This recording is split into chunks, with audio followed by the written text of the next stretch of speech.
मनवा न लगेला तोहरा बिन तड़प के कटेला हर एक दिन।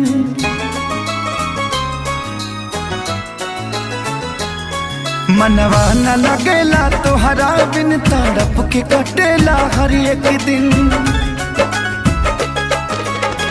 कहा चलुआ चके परा के है अखिया के चस्का धरा के, हाँ अखिया के चस्का धरा की।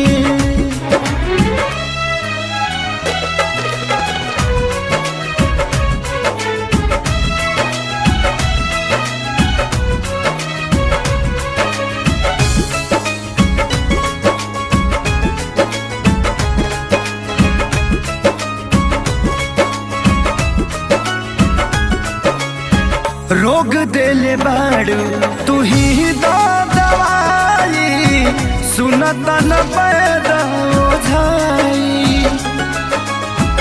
चाहत बराहत भेटा जाई हमके दहना ओढ़निया ओढ़ाई।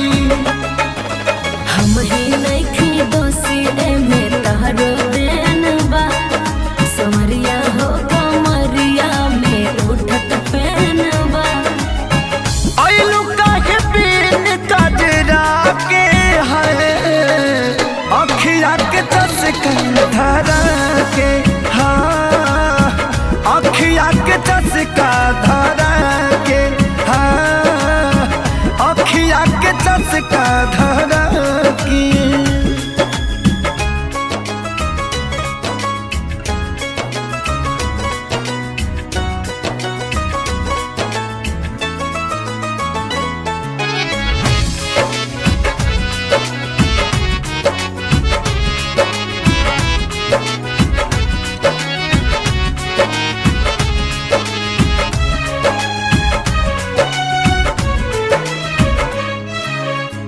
रस रस चढ़े द मोहब्बत के पानी, होखे द नसु घट जवानी।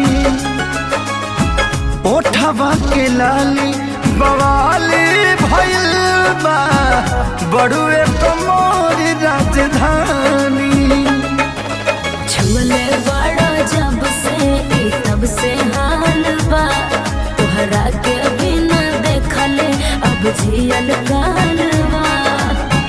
ओठ लगता ना छोहरा के है अखिया के चस्का धरा के, ए सोना अखिया के चस्का धरा के,